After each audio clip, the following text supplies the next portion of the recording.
Hi, ಇವತ್ತು ನಾನು ಬೆಂಡೆಕಾಯಿ ಫ್ರೈ ಮಾಡ್ತಾ ಇದ್ದೇನೆ. ಬೆಂಡೆಕಾಯಿ ಫ್ರೈ ಹೇಗೆ ಮಾಡೋದು ಅಂತ ನೋಡೋಣ ಬನ್ನಿ.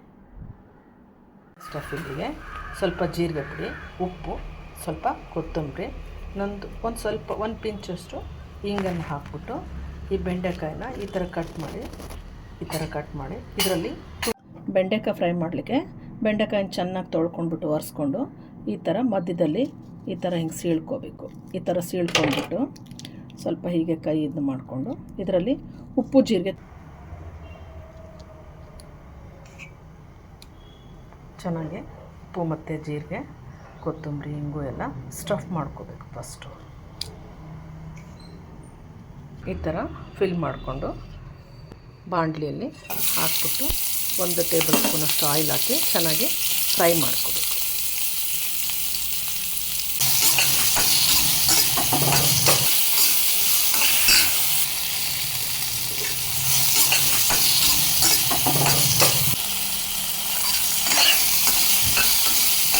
ಜಸ್ಟ್ 1 ರಿಂದ 2 ನಿಮಿಷ ಈ ಥರ ಫ್ರೈ ಮಾಡ್ಕೋಬೇಕಷ್ಟೆ. ಈಗ ಇದು ಆಗಿದೆ. ಇದು ಅನ್ನದೊಟ್ಟಿಗೆ, ಚಪಾತಿ ಒಟ್ಟಿಗೆ ನಂಚ್ಕೊಳ್ಲಿಕ್ಕೆ ಚೆನ್ನಾಗಿರುತ್ತೆ. ಈ ಥರ ಬೆಂಡಿ ಫ್ರೈನ ನೀವು ಮನೆಯಲ್ಲಿ ಒಮ್ಮೆ ಮಾಡಿ ಟೇಸ್ಟ್ ಮಾಡಿ ನೋಡಿ, ಲೈಕ್ ಮಾಡಿ, ಶೇರ್ ಮಾಡಿ. Bye bye. Thank you.